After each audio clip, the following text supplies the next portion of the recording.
Hello student, आज हम lecture Fourier transform और डेरिवेटिव वाले टॉपिक को डिस्कस करेंगे कि फॉरियर ट्रांसफॉर्म के डेरिवेटिव्स कैसे निकालते हैं। फॉरियर ट्रांसफॉर्म और derivatives consider function F T with Fourier transform F S.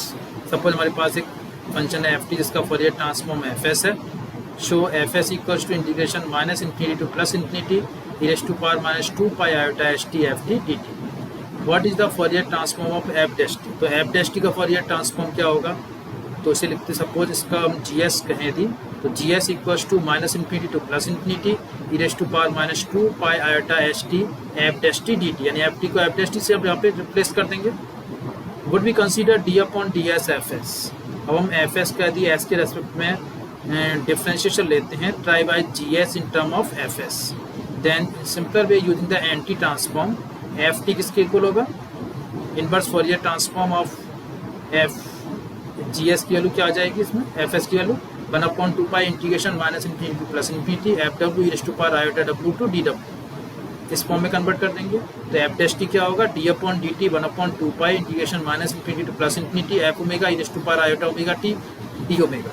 इसके बाद इसमें हम करेंगे e raise to power iota omega two, omega का टी का फंक्शन है, एफ ओमेगा इसमें कांस्टेंट है। कंडीशन में e raise to power iota omega t का डिफरेंशिएशन होगा, इसमें आयोटा ओमेगा आ जाएगा और e raise to power iota omega t का e raise to power iota omega t हो जाएगा। इसमें टी के मल्टीप्लाई है कांस्टेंट वैल्यू आयोटा ओमेगा इसमें साथ में आ जाएगा। आयोटा ओमेगा को बाहर निकाल देंगे तो ये जो बचा हुआ है ये Fourier transform of F T ही है, जिसे एफ डब्ल्यू कह रहे हैं, तो आयोटा ओमेगा एफ डब्ल्यू आ जाएगा। इसलिए एफ डैश टी का जो फॉरियर ट्रांसफॉर्म होता है वो आयोटा ओमेगा एफ डब्ल्यू के इक्वल होता है। इस तरह से निकाल फॉरियर ट्रांसफॉर्म ऑफ पार्शियल डेरिवेटिव। कई बार हमें पार्शियल डेरिवेटिव्स भी निकालने पड़ते हैं, फॉरियर ट्रांसफॉर्म निकालना पड़ता है पार्शियल डेरिवेटिव्स का। तो सपोज में मोर देन 2 वेरिएबल्स होंगे, तो फंक्शन सपोज हमने एफ एक्स वाई दिया, इसमें 2 वेरिएबल है एक्स और वाई, और जिसमें एक्स टेंड्स टू इन्फिनिटी और its Fourier transform respect to X minus infinity to plus infinity E raise to power minus iota के X F X Y D X. और इसका हमने फॉरियर ट्रांसफॉर्म लिखा F X Y का क्या है, integration minus infinity to plus infinity E raise to power minus iota के X F X Y D X. अब प्रूव करना है कि prove that if G X Y equals to del F upon del X then G bar के Y equals to iota के F bar के Y. तो जो जी एक्स वाई का जो फॉरियर ट्रांसफॉर्म है वो आयोटा के एफ बार के वाई के इक्वल होता है। जी किसका है, एफ का फॉरियर ट्रांसफॉर्म है एक्स के सॉरी जी एफ का डिफरेंशिएशन है एक्स के रेस्पेक्ट में पार्शियल। तो जी एक का फॉरियर ट्रांसफॉर्म यानी जी बार के वाई से हम कह रहे हैं वो इक्वल आयोटा के एफ बार के वाई। सेकेंड है what is the corresponding result of h x y equal to del F upon del y. ये तो हम जानते हैं कि हम यदि जी का फॉरियर डेरिवेटिव का फॉरियर ट्रांसफॉर्म निकालें, जी डेरिवेटिव एफ फंक्शन का, तो आयोटा के आ जाता है कांस्टेंट वैल्यू उसमें। लेकिन यदि पार्शियल डेरिवेटिव है, सपोज इसमें तक क्या जी एक्स वाई क्या था, ऑर्डिनरी डिफरेंशिएशन लेना, फिर पार्शियल यदि del F upon del Y है, सॉरी इसमें भी पार्शियली था डेल एफ अपॉन डेल, इसमें del F upon del Y Y के रेस्पेक्ट में। Then when transforming with respect to X I have answer part by substituting in, so I have G bar के Y equals to minus infinity plus infinity raise to power minus iota K del F upon del X D X. इस तरह से लिख सकते हैं इसे। Function F का फॉरियर derivative हमने साथ में लिख दिया है, जी बाई एक्स वाई क्या है, del F upon del x का हम फॉरियर ट्रांसफॉर्म ले रहे हैं। इस तरह से इसका u को यदि e raise to power minus iota के एक्स ले लेते हैं और b को एफ एक्स वाई ले लेते हैं, इस कंडीशन में इसको हम इस तरह से लिख सकते हैं, integration minus infinity to plus infinity E raise to power minus iota के X del F upon del Y D X equals to del upon del Y minus infinity to plus infinity E raise to power minus iota के X F X Y D X, या del F cap upon del Y का whole cap. इसको कहेंगे हम derivative of Fourier transform of del F upon del y. इस तरह Fourier transform and इस inverse यदि हम यूज़ करें तो Fourier transform of signal h t belongs to c t belongs to minus infinity to plus infinity is defined as x omega equals to minus infinity to plus infinity x t raise to power minus j डब्ल्यू t D t. It's inverse given by x t equals to 1/2 pi integration minus infinity to plus infinity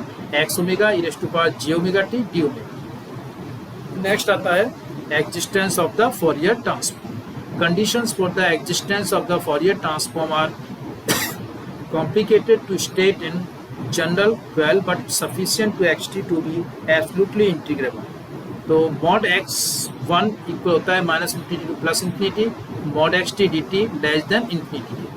This requirement can be stated as x belongs to L1, meaning that x belongs to the set of all signals having a finite L1 norms mod x less than infinity. It's similarly sufficient xt to be square integrable, यानी mod x2 square equals to integration minus infinity to plus infinity mod xt का square dt less than infinity. इस तरह से xp belongs to lp, x belongs to lt and x belongs to lp, where p belongs to 1 to 2. There is never question of existence of course for Fourier transform of real world signals encountered in practice. However, idealized signals such as sinusoids that go on forever in time do cause normalization difficulties in practical engineering analysis. These difficulties are resolved using Dirac's generalized functions such as impulse, also called the delta function. And now the continuous time impulse. An impulse in continuous time must be zero width and unit area under it. One definition is delta t equals to limit delta tends to 0 1 upon delta when t belongs between 0 to delta and 0 otherwise. An impulse can be similarly defined as the limit of any integrable pulse shape which maintains unit area and approaches 0 width at time 0. As a result, the impulse under every definition has so-called shifting property under integration. Integration minus infinity to plus infinity ft delta dt equals to fg. Provided ft is continuous at t equals to 0, this is often taken as the defining property of an impulse, allowing it to find in terms of non-vanishing function limits such as delta t equals to limit sigma greater than tends to infinity sin sigma t upon pi t. An impulse not a function. The impulse usual sense, so it is called instead in distributions or generalized function, or commonly called the delta functions.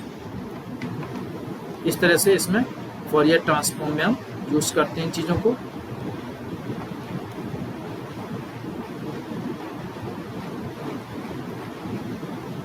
तो इस तरह से आज हमने पढ़ा कि Fourier transform derivatives क्या होते हैं, किसी डेरिवेटिव में पार्शियली डेरिवेटिव या ऑर्डिनरी डेरिवेटिव कैसे निकालते हैं. ऑर्डिनरी डेरिवेटिव निकालना है फोरियर ट्रांसफॉर्म का, यानी हमें निकालना है D upon D S F S, या तो कैसे निकालते हैं आयोटा ओमेगा एफ डब्ल्यू के इक्वल होता है. ये Fourier transform of F dash T iota omega F omega के इक्वल होता है.